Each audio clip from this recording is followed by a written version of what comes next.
Police detain vigilante for fighting bandits. Imagine living in a community where people are afraid to go to their farms because of kidnappers and armed bandits.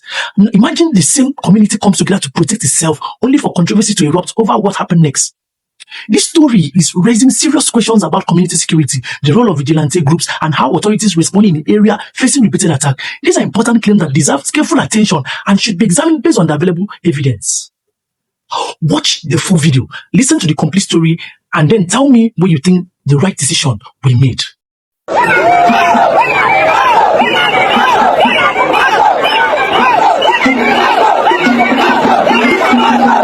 These people are protesting in Imo State, Owerri West, and the community is Agbala community. And I'm going to tell you why they are protesting, but take a listen what they are chanting.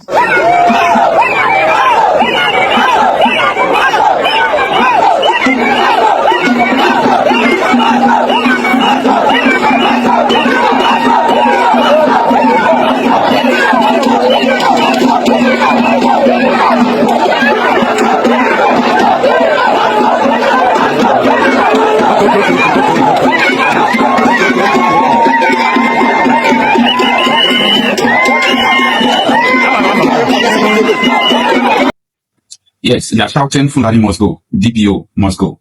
Now, what happened? This is Agbada. If you have been following me, let me say like 1 year ago, there was a day we had a live broadcast. I invited someone from this community. What happened? These people were complaining, they were talking about how these terrorists called bandits were invading their communities, killing them, kidnapping them, raping their mothers, and so on and so forth. So after the interview, a lot of people said, no, the guy that came to your live show is a paid agent. They paid him to come and say that it is a Fulani people and it's not Fulani people. And whenever they're talking about this, I see it like a very big mistake that the people who are saying something like that are making. It's a very big mistake because I've said this time without number that when you refuse to call criminals the name they are, you are nurturing them. When you are pointing accusing finger in other direction, you are aiding them. Now, these people are protesting and they want the DPO to go because, yes, the community people form a vigilante group. And they started challenging the bandits, the terrorists called the bandits. Before they come, they will kidnap freely, they do all those things, but these people are now taking the war to their doorstep, challenging them. If they kidnap these people, will go and rescue them. Just like what I used to say every day, that the people should build up their own security. And that is what these people of Agbada did, and it was working for them. Then, the DPO just wake up and started arresting the vigilante people, detaining them for confronting the terrorists called bandits.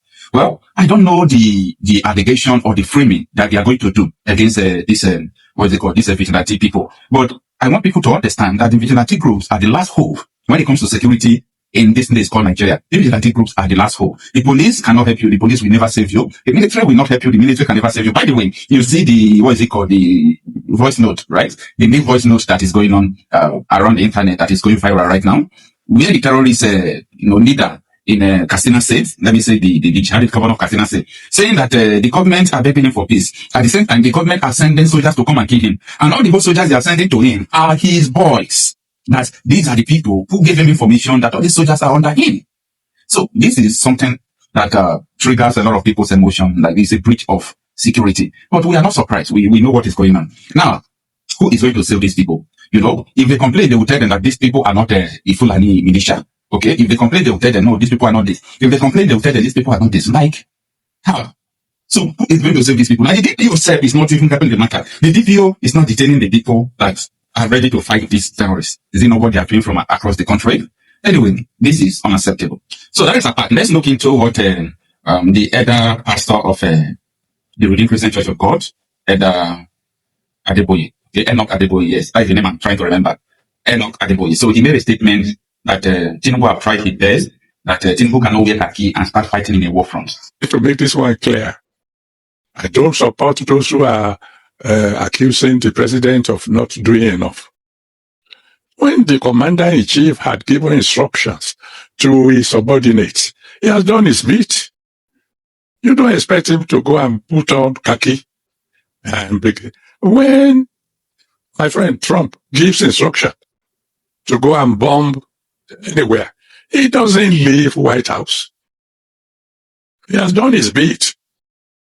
I hereby command, bomb Iran. And then he goes to his bedroom and sleep. The rest is left to those who are supporters. So what he told the military officers, I don't know. All I know is that on Christmas Day, a bomb landed. Maybe just to let us know. I mean what I'm saying.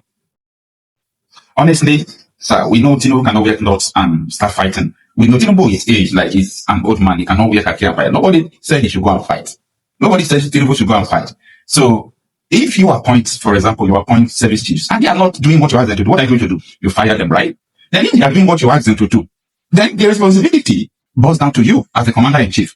But I don't really know why so many people are not even reasoning about the importation of these terrorists into Nigeria, because whether you like it or not, that is the second genesis of what we are seeing today. We have the background of this issue of conquering people, terrorizing people. We have the background before. But it was legalized by Tinubu's APC and their structure of coalition of 2014. They legalized terrorism by importing Fulanis from Mali, Senegambia, and giving them home in the name of, we want to use these people for election.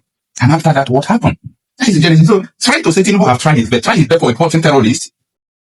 Try his best for importing terrorism. Like, I was listening to, though I'm going to make a video about that. I was listening to Dede Farotimi yesterday. Farotimi was talking about the level of ignorance in Nigeria. That this is an organized ignorance. That when an ignorance is organized, it will look like a wisdom. I have a different video for that entirely. And in that video, he was saying that, listen, you come out, for example, okay? Let me give you an example. This is a cutlass. You see it? This is a cutlass. I take this cutlass. I take one person and I behead the person in the front of everybody.